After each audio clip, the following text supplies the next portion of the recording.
चलो विद्यार्थी मित्रों, आजना लेक्चर में आपणे गाइगर और मास्टरना एक्सपेरिमेंट जे छे एना विडियो सेशन जे छे ए राखेला छे कि जेथी करीने तमने वधारे आइडिया आवे।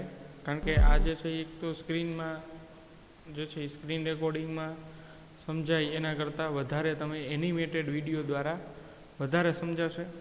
अने साथे साथे हूँ तमने अहींया इंडिकेट पण करतो जईश कि आ वस्तु गोलफोल छे, आ शीशाना ब्लॉक छे, त्यारबाद आ वस्तुनो उपयोग करवामां आवेलो छे, आटली रेंज छे, आ कण मापवा माटेनुं जे मेजरमेंट करवा माटेनुं मीटर छे ए पण साथे आवशे। तो जो आ एक्सपेरिमेंट छे એટલે કીધું છે કે આશરે 100 વર્ષ પહેલા અર્નેસ્ટ રથરફોર્ડ નામના સાયન્ટિસ્ટ દ્વારા ડિસ્કવર્ડ કરવામાં આવેલું છે, એટલે કે શોધવામાં આવેલું છે આલ્ફા કણનું આલ્ફા કણની રેડિયસ કોઈ પણ ન્યુક્લિયસની રેડિયસ કેટલી છે એ રથરફોર્ડ દ્વારા ફાઇન્ડ કરવામાં આવેલી છે। એની રેડિયસ 0.3 ફર્મીમીટરથી 0.8 ફર્મીમીટર સુધીની હોય છે, અથવા તો 1 ફર્મીમીટર સુધીની હોય છે। The experiment he used is part of science folklore। આ એના માટે એને એક્સપેરિમેન્ટ કરેલો છે।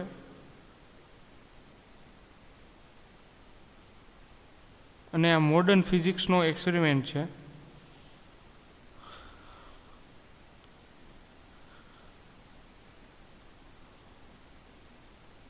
Negative electrons embedded inside it. Now Rutherford set up an experiment to direct a beam of alpha particles, which he knew to be heavy positively charged particles, and we now know to be the nuclei of helium atoms, through a very thin gold foil. The brass can in the centre of the picture contains a small americium-241 source producing alpha particles. Most of the particles are...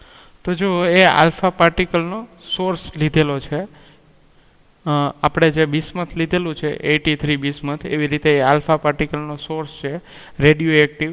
હવે radio active એટલે મેં તમને કીધું હતું આગલા લેક્ચરમાં કે હું તમને સમજાવીશ। રેડિયો એક્ટિવ એટલે એવી વસ્તુ કે જે પોતાનામાંથી આપમેળે અમુક પ્રકારના કણોનું ઉત્સર્જન કરે છે, જેમ કે આલ્ફા કણ છે, ઇલેક્ટ્રોન છે, ન્યુટ્રિનો છે। તો આ બધા કણોનું ઉત્સર્જન કરે છે એના ન્યુક્લિયસમાંથી। શા માટે ઉત્સર્જન કરે છે વિદ્યાર્થી મિત્રો? એટલા માટે ઉત્સર્જન કરે છે કે એના ન્યુક્લિયસની અંદર એ સ્થાયી થવાનો પ્રયત્ન કરે છે। હેવી ન્યુક્લિયસ છે એ સ્થાયી હોતા નથી। હેવી ન્યુક્લિયસ એટલે શું? તો કે પરમાણુ ક્રમાંક પર આપણે જે એટોમિક ટેબલ છે, પરમાણુ નું કોષ્ટક છે, પરમાણુ કોષ્ટક છે, આવર્ત કોષ્ટક છે, એની અંદર તમે જો વાત કરો તો 80 નંબર ઉપર એટલે કે 82 નંબરથી સ્ટાર્ટ કરીએ, લેડથી ચાલુ કરીએ, લેડ એટલે પીબી 82 લેડ જે છે એ 82 પીબી 206 206 છે। ત્યારબાદ 83 એટલે કે બિસ્મથ માટે 83 બિસ્મથ 214 છે। તો બિસ્મથ છે એ બોર્ડર છે, લેડ અને બિસ્મથ એ બે બોર્ડર છે રેડિયો એક્ટિવની। રેડિયો એક્ટિવ એટલે કે પોતાનામાંથી આપમેળે વગર કોઈ પણ પ્રકારની એનર્જી દીધા વગર આપમેળે ઉત્સર્જન કરતા હોય એવા પદાર્થને, એવી ઘટનાને રેડિયો એક્ટિવિટી કહે છે। અને આ કુદરતી રીતે જે ઉત્સર્જન કરતા હોય તો એને આપણે નેચરલ રેડિયો એક્ટિવિટી કહીએ છીએ। ચાલો, તો હવે સમજાણું હશે તમને રેડિયો એક્ટિવિટી એટલે શું। તો હવે વિદ્યાર્થી મિત્રો ત્યારબાદ આપણે આ એક્સપેરિમેન્ટ જે છે એ સ્ટાર્ટ કરીએ કે જેથી કરીને તમને થોડો આઈડિયા આવે।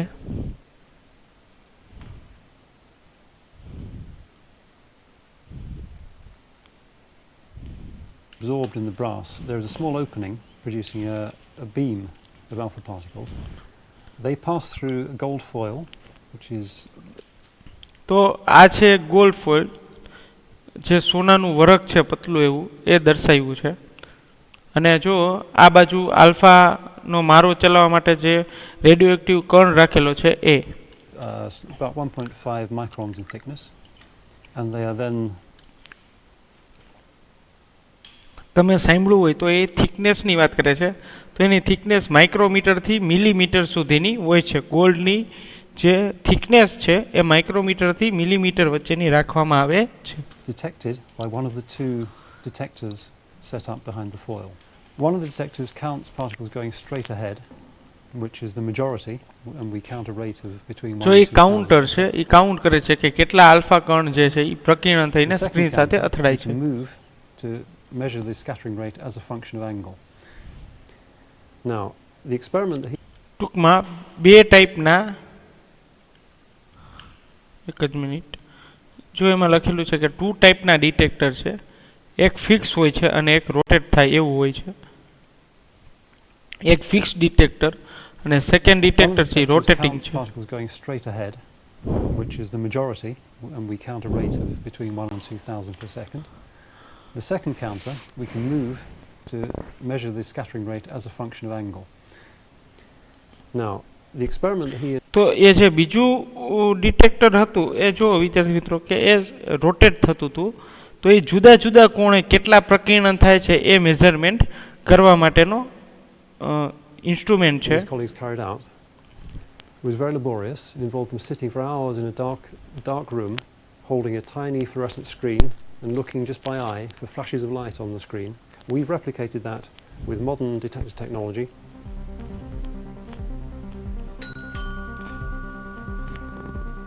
In its current position behind the foil, it will measure 1 count every few seconds.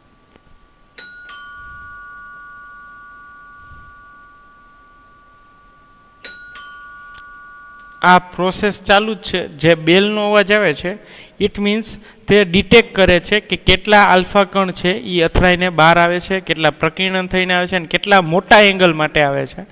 બીજી વસ્તુ કે તમે જોયું હશે તો આ એક્સપેરિમેન્ટ દરમિયાન હમણાં આખો વ્યૂ તમે જુઓ ઉપરથી તો આખી કાચની પેટીમાં રાખેલું છે. તો હવે એનું સાયન્સ શું છે અહીંયા કે એને કાચની પેટીમાં રાખવામાં આવે છે. તો જનરલી શું થતું હોય છે કે આપણે જે શૂન્ય અવકાશની વાત કરીએ, એટલે કે આપણે બે વ્યક્તિ ઊભા હોય, અર્થ ઉપરની વાત છે, બે વ્યક્તિ ઊભા હોય અને સામસામે વાત કરતા હોય તો એ બે વચ્ચે કંઈક ડિસ્ટન્સ છે, તો એ ડિસ્ટન્સ વચ્ચે માધ્યમ છે, માધ્યમ એટલે માધ્યમની અંદર આપણે વાત કરીએ તો એ બે વ્યક્તિ જ્યારે બોલતા હોય ત્યારે એ બે વ્યક્તિ એકબીજાનો અવાજ સાંભળી શકે છે. શા માટે? કારણ કે અંદર રહેલા હવાના અણુઓ ગતિ કરે છે અને એ ગતિ કરીને એના કાન સુધી એ પહોંચાડે છે. એટલે તમે જ્યારે બોલો છો તો એ હવાની અંદર રહેલા અણુઓ પર ધક્કો લાગે છે, ફોર્સ લાગે છે, અને ફોર્સ લાગવાથી ત્યાં સુધી સાંભળી શકાય છે. હવે વાત રહી આપણે અહીંયા આ કાચની ટ્યુબ શા માટે રાખવામાં આવે છે, તો એનું કારણ પણ એ છે કે એને આપણે જે છે એ આખું શક કરી લેવામાં આવે છે. એની અંદરની જે એર છે એને શક એટલે ખેંચી લેવામાં આવે છે આખી, અને આખું એને શૂન્યાવકાશ કરવામાં આવે છે કે અંદર કોઈ પણ હવાના કણ રહેલા હોવા ન જોઈએ. હવે જો હવાના કણ હોય તો શું થાય અને આપણે શક શા માટે કરવું પડે છે એનું પણ કારણ તમને કહું કે જ્યારે આલ્ફા કણનો મારો ચલાવતા હોય તમે અને જો કાચની પેટી ન હોય તો અંદર રહેલા બહાર હવામાં રહેલા વાતાવરણના કણો, ધૂળ, રજકણ, વોટર મોલેક્યુલ અથવા ભેજના જે અણુઓ, ત્યારબાદ નાઇટ્રોજન ગેસ, ઓક્સિજન ગેસ, એ સિવાયના જુદા જુદા કાર્બન ડાયોક્સાઇડ, તો આ બધા ગેસ સાથે એની અથડામણ થાય છે. અને જ્યારે અથડામણ થાય છે ત્યારે એને આપણે 5.5 મેગા ઇલેક્ટ્રોન વોલ્ટ ગતિ ઉર્જાથી અથડાવવામાં આવે છે ગોલ ફોલ સાથે, તો એના માર્ગમાં પણ બદલાવ આવે છે, એની ગતિ ઉર્જામાં પણ ઘટાડો થાય છે. તો એટલા માટે આપણે કાચની પેટીની અંદર આ વસ્તુ રાખવામાં આવે છે. ચાલો હવે તમને લોકોને સમજાઈ ગયું છે શા માટે આપણે કાચની પેટીની અંદર આ એક્સપેરિમેન્ટ કરવામાં આવે છે. As Rutherford deduced, most of the gold atoms are empty space, so the alpha particle just goes straight through, doesn't see anything, and goes through in a straight line. Occasionally, one of the particles will come close enough to the nucleus of the gold atom that it will be deflected by the electric field from the positive nucleus.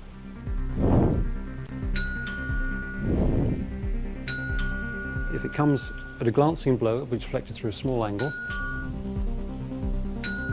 If it hits it head on, it will just bounce straight back.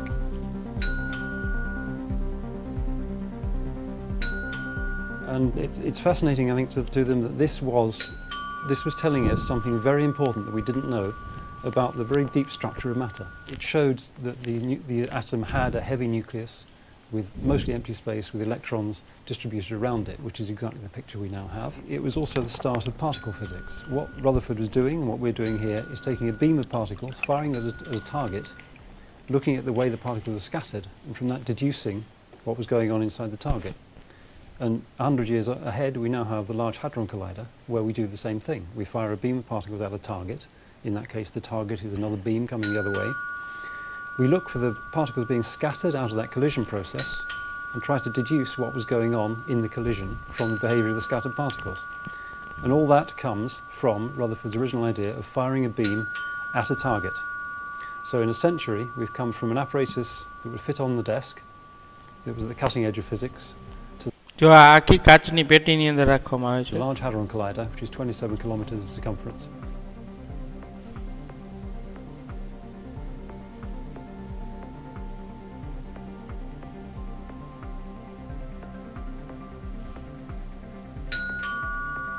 What was happening was that the alpha particles were going through and missing the nucleus, because the nucleus is extremely small and the atom by comparison is very big, so it's almost all empty space. And we had to wait a long time before one of those alpha particles hit the nucleus almost head on and bounce back into our detector.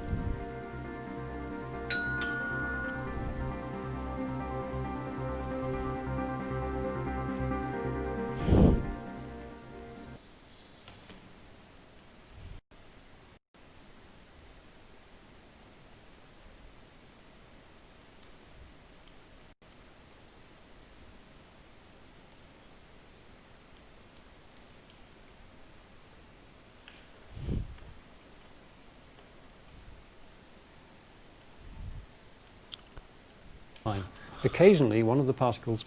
ચલો હમણાં આપણે વાત કરીએ એમ અને આપણા લેક્ચરમાં પણ આપણે સમજાવ્યું છે એ રીતે એ ભાઈ પણ સમજાવે છે કે જ્યારે આલ્ફાનું એક ન્યુક્લિયસ છે એમાંથી જ્યારે આ આલ્ફા કણ પાસ થાય છે ત્યારે ગોળના ન્યુક્લિયસની આજુબાજુમાંથી જ્યારે પાસ થાય ત્યારે ગોળનું ન્યુક્લિયસ એટલું હેવી અપાકર્ષણ બળ લગાડશે કે જેથી કરીને જે આલ્ફા કણ છે એના માર્ગમાં થોડો થોડો બદલાવ આવે છે. જો આકૃતિમાં પણ અને સાથે આપણી જે આકૃતિ છે એમાં પણ દર્શાવ્યું છે, સાથોસાથ આ પણ બતાવે છે કે કઈ રીતે એક્સપેરિમેન્ટની અંદર વર્ક થાય છે. જો come close enough to the nucleus of the gold atom that it will be deflected by the electric field from the positive nucleus. જો આવી રીતે જે હવે જો તમને વિદ્યાર્થી મિત્રો એ કહેવાનું, જો હું આ કર્સર લઈ જાઉં છું, જો આ કર્સર જ્યાં છે જે સાઈડ, હા ત્યાં એ આલ્ફા સોર્સ લખેલો છે એની હું વાત કરું છું. તો આલ્ફા સોર્સ લખેલો છે કર્સર પાસે, હા ત્યાં જે છે એક સિમ્બોલ આપેલો છે, એક ફેન જેવો છે, વચ્ચે યલો કલરના ટ્રાયેંગલ છે અને સાઈડમાં બ્લેક કલરના. હા તો એ ડાયાગ્રામ છે એ સિમ્બોલ છે વિદ્યાર્થી મિત્રો, એ સિમ્બોલ છે રેડિયો એક્ટિવ કણનો, કે કોઈ પણ રેડિયો એક્ટિવ જે પદાર્થ હોય છે, પરમાણુ ક્રમાંક ધરાવતા, રેડિયો એક્ટિવ પરમાણુ ક્રમાંક ધરાવતા જે કણો હોય છે, તો એ કણોનો સિમ્બોલ છે એ સંજ્ઞા દ્વારા આપણે ઓળખી શકીએ કે રેડિયો એક્ટિવ કણ છે અને એ બહુ જ ડેન્જરસ હોય છે. આપણા બોડીમાંથી પણ, ઇવન આપણી બોડીમાંથી પણ પાસ થઈ જાય છે અને આપણા બોડીમાંથી જે પાસ થાય અને ક્ષય ને એવા રોગો પણ આપણને થાય છે કે એ આપણને 6 કે 7 વર્ષમાં આપણને ખબર પણ ના પડે અને 6 કે 7 વર્ષમાં આપણી ડેથ પણ થઈ જાય છે. તો આ રેડિયો એક્ટિવ શબ્દથી જે પરિચિત કરવાવાળા હતા એ છે મેડમ ક્યુરી, અને એને પણ આ જ બીમારી લાગુ પડી હતી. રેડિયો એક્ટિવ કણ છે એના બોડીમાંથી પાસ થઈ ગયા હતા અને એના કારણે એને જે છે એ પ્રોબ્લેમ આવી બધી થઈ ગઈ હતી કે એનું ડેથ પણ થઈ ગયું હતું. એ અને એમના હસબન્ડ એટલે કે પિયરી ક્યુરી અને મેડમ ક્યુરી, એ બંનેની ડેથ જે છે એ રેડિયો એક્ટિવ પાર્ટિકલ એના બોડીમાંથી પાસ થવાના કારણે એમની ડેથ થઈ હતી.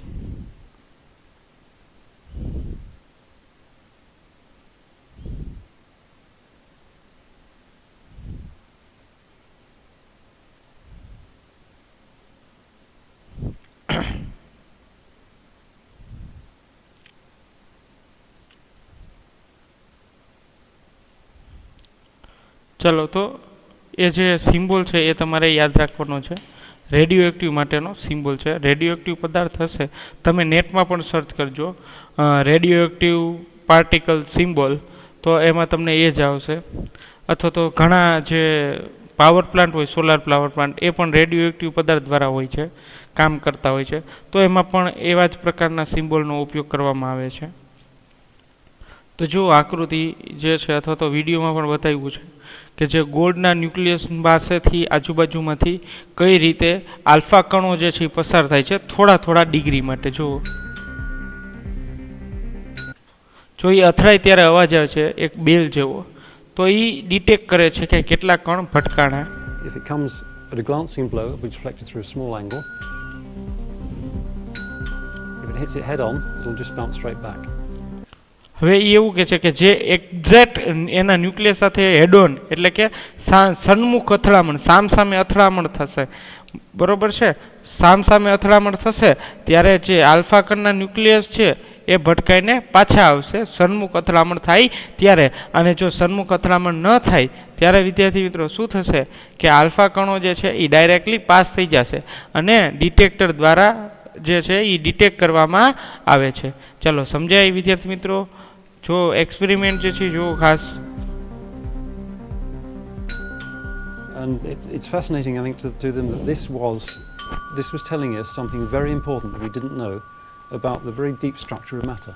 જો હવે આ પ્લમ પુડિંગ મોડલ છે એ તમને ખબર હોય તો આપણે પહેલો જ લેક્ચરની અંદર ટોપિક લીધો હતો જે થોમ્સન કે જે થોમ્સન દ્વારા આ પ્લમ પુડિંગ મોડલ આપવામાં આવેલું છે. અને પ્લમ પુડિંગ મોડલ એટલે કે તરબૂચના આ અંદર રહેલા બી છે એ એક ન્યુક્લિયસ ધન વિદ્યુતભાર અને ઋણ વિદ્યુતભાર તટસ્થ છે એવી રીતે દર્શાવે છે. જો એમાં જે સ્ટાર છે એ ધન વિદ્યુતભાર છે અને વચ્ચેના નેગેટિવ ચાર્જ પણ અંદર રહેલા છે. તો આ પ્લમ પુડિંગ મોડલ છે. ત્યારબાદ રુથરફોર્ડનું મોડલ પણ આવે છે. હા, આ તો રુથરફોર્ડનું મોડલ પણ જે છે એ નિષ્ફળ ગયું છે કારણ કે એને ઓર્બિટની કોઈ ચર્ચા જ નથી કરેલી અને સ્પાઇરલ પાથ એનો આપેલો છે. તો એનું મોડલ પણ જે છે એ રિજેક્ટ કરવામાં આવ્યું હતું. આ જે છે રુથરફોર્ડનું પરમાણુ મોડલ એ આપણા સિલેબસમાં તો નથી પણ તમને ઉપર માહિતી આપી દઉં લાઇટલી કે શું કે છે રથરફોર્ડનું એક્સપેરિમેન્ટ. તો કે જે આલ્ફા કણોના ન્યુક્લિયસની ત્રિજ્યા આપ્યા બાદ એણે જે થોમ્સનનું મોડલ છે એ ફેલ ગયા. ત્યારબાદ એણે ટ્રાય કરી અને એને એવી ટ્રાય કરી કે જે થોમ્સનની અંદર એવું કીધું કે જેનું ધન ન્યુક્લિયસ હોય એનું દ્રવ્યમાન વધારે હોય અને એની આસપાસ જે છે ઇલેક્ટ્રોન પરિભ્રમણ કરતા હોય. તો એવી જ રીતે અહીંયા જુઓ કે જે રથરફોર્ડ એક્સપેરિમેન્ટની અંદર એ એવું જ કંઈક દર્શાવે છે કે ધન વિદ્યુતભાર અંદર છે સેન્ટરમાં છે અને ઋણ વિદ્યુતભાર એની ફરતે આસપાસ પરિભ્રમણ કરે છે. તો હવે આસપાસ પરિભ્રમણ કરતા ઇલેક્ટ્રોન એની ગતિપથ એ સ્પાઇરલ આપેલી છે. તો સ્પાઇરલ એટલે કે સર્પિલ આકારે, બરોબર છે. તો સર્પિલ આકાર એટલે ઇન શોર્ટ તમને કહું એક્ઝામ્પલ આપું કે જે વંટોળિયો આવે ત્યારે નીચે ત્રિજ્યા ઓછી હોય અને ઉપર જતા જાય તો વંટોળિયાની ત્રિજ્યા છે ટોરાન્ડો એને કહેવાય. એ ટોરાન્ડો આપણે અહીંયા ઓછા છે, બાકી મલેશિયા અને ઇન્ડોનેશિયા એવા ટાપુવાળા વિસ્તાર પર વધારે જોવા મળે છે. ટૂંકમાં ઇન શોર્ટ એનો જે શેપ છે એ ટોરાન્ડા જેવો છે કે ત્રિજ્યા જે છે એ નાની અને પછી ઉપર જતાં વધતી જાય છે. એવી જ રીતે અહીંયા એ એક્સપેરિમેન્ટમાં એવી રીતે હેલિક્સ પાથ આપે છે. તો એ પણ ઓર્બિટ દર્શાવતા નથી એટલે રધરફોર્ડનું એક્સપેરિમેન્ટ છે એ ફેલ જાય છે અને ઇલેક્ટ્રોન જે છે એ ન્યુક્લિયસ તરફ ગતિ કરે છે એટલે કે ઇલેક્ટ્રોન જે છે એની સાઇઝ ઘટતી જાય છે, દળ ઘટતું જાય છે અને દળ ઘટીને એ ધન ન્યુક્લિયસની અંદર એટલે કે સેન્ટરમાં સમાઈ જાય છે. પણ એવું હકીકતમાં કાંઈ થતું નથી કારણ કે ઇલેક્ટ્રોન છે એ દળ ધરાવે છે. ઇલેક્ટ્રોનના દળ ધરાવતું હોય તો એનો દળ અચળ છે, એના દળમાં ઘટાડો થતો નથી. જો ઘટાડો થાય તો એનું સ્થિતિમાન ઘટે, સ્થિતિ ઉર્જા ઘટે અને જો સ્થિતિ ઉર્જા ઘટે તો એ ન્યુક્લિયસ તરફ આકર્ષિત થાય છે. એટલે એવું કંઈ એકચ્યુઅલમાં થતું નથી. ઇલેક્ટ્રોન છે એને એ કોઈ ધન ન્યુક્લિયસની આસપાસ આર ત્રિજ્યાનું ડિસ્ટન્સ મેન્ટેન કરીને રિવોલ્વિંગ થાય છે, પરિભ્રમણ કરે છે. એટલે એવા કોઈ પણ પ્રકારના ઇસ્યુઝ અહીંયા થતા નથી, જેના કારણે રથરફોર્ડ એટોમિક મોડલ છે એ પણ નકારવામાં આવ્યું, નિષ્ફળ ગયું હતું. ચાલો ત્યારબાદ જોઈએ આગળ. Mostly empty space with electrons distributed around it, which is exactly the picture we now have. It was also the start of particle physics. What Rutherford was doing and what we're doing here is taking a beam of particles, firing at a target, looking at the way the particles are scattered, and from that deducing what was going on inside the target. And 100 years ahead we now have the Large Hadron Collider, where we do the same thing. We fire a beam of particles at a target. In that case the target is another beam coming the other way. We look for the particles being scattered out of that collision process and try to deduce what was going on in the collision from the behaviour of the scattered particles. And all that comes from Rutherford's original idea of firing a beam at a target. So in a century we've come from an apparatus that would fit on the desk, the cutting edge of physics. ચલો હવે આટલો એનો એક બીજો video છે એ પણ જોઈ લઈએ, એનિમેટેડ જ છે. ચાલો હવે એક સાવ એનિમેટેડ ઓલું જે જોયું એ તો આપણે પ્રેક્ટિકલી જોયું. આ એનિમેટેડ વિડીયો છે આખો કે જેથી કરીને તમારા મગજમાં જે છે તરત સ્ટ્રાઇક થાય કે આ રીતે એક્સપેરિમેન્ટ થાય છે. પ્લામ પુડિંગ મોડલનું પણ આમાં એનિમેશન છે, સાથે સાથે રધરફોર્ડના એક્સપેરિમેન્ટનું પણ એનિમેટેડ છે, અને આલ્ફાકણનો જે ગતિપથનો જે ગ્રાફ આવે છે એ પણ અહીંયા આમાં આપેલો છે. એટલે તમારે એકસાથે બધા કામ જે છે એ એનિમેશનમાં થઈ જશે. તો આ વિડીયો પણ ધ્યાનપૂર્વક જુઓ અને સમજો. The plum pudding model of an atom was one of the most widely accepted models all over the world for understanding the structure of the atom. However, several experiments performed by scientists to study the atomic structure showed astonishingly different results. They were contradicting the plum pudding model. This led many scientists all over the globe to reconsider the structure of an atom and study it again. Around the year 1911, a British physicist, Ernst Rutherford, carried out the famous gold foil experiment. He did this to understand the structure of an atom. The experiment was carried out by Rutherford along with Hans Geiger and Ernest Marsden. The experiment he performed was a breakthrough in the field of chemistry which helped him understand the structure of an atom in a more accurate manner. This is how the setup of his experiment looked like.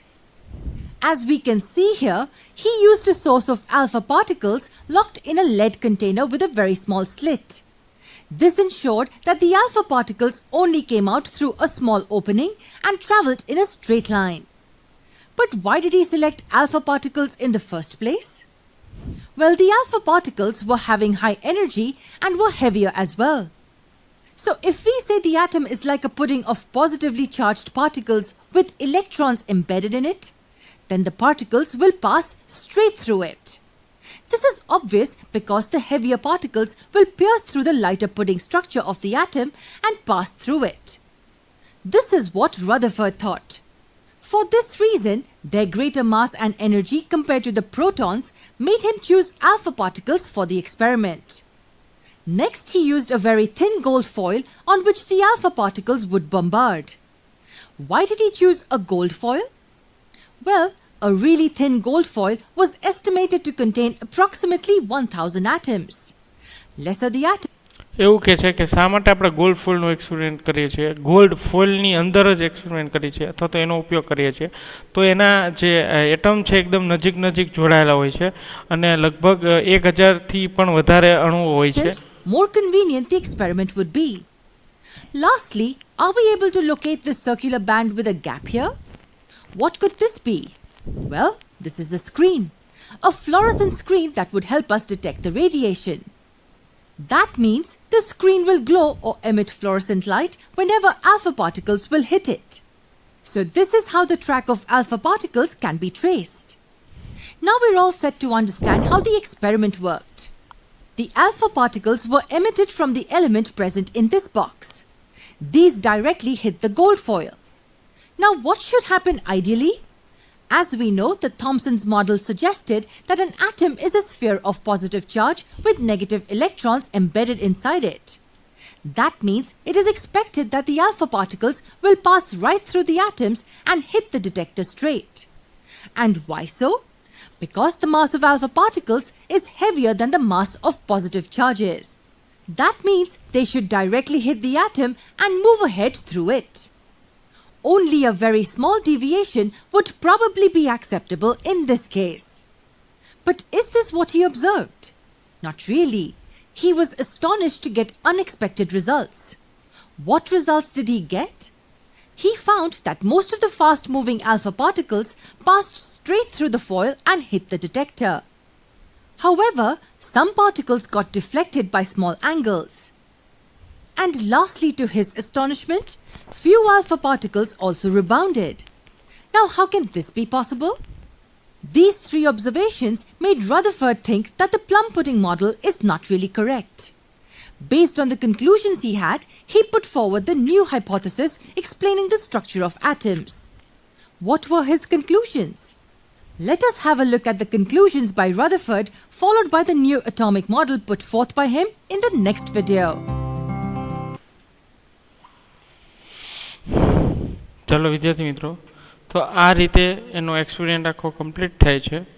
તો હવેના આપણા જે video છે એ next લેક્ચરની અંદર આપણે જોવાનું છે એ હવે બોહરના અધિતર્ક એટલે કે બોહરનું પરમાણુ મોડલની ચર્ચા કરવાની છે આપણે. તો નેક્સ્ટ લેક્ચરમાં બોહર એટોમિક મોડલ અને એના બે અધિતર્કો છે એની ડિસ્કશન સાથે આપણે જે છે સ્ટાર્ટ કરશું. ત્યારબાદ તમને હવે જે કાંઈ જો ડાઉટ હોય આના ક્વેશ્ચન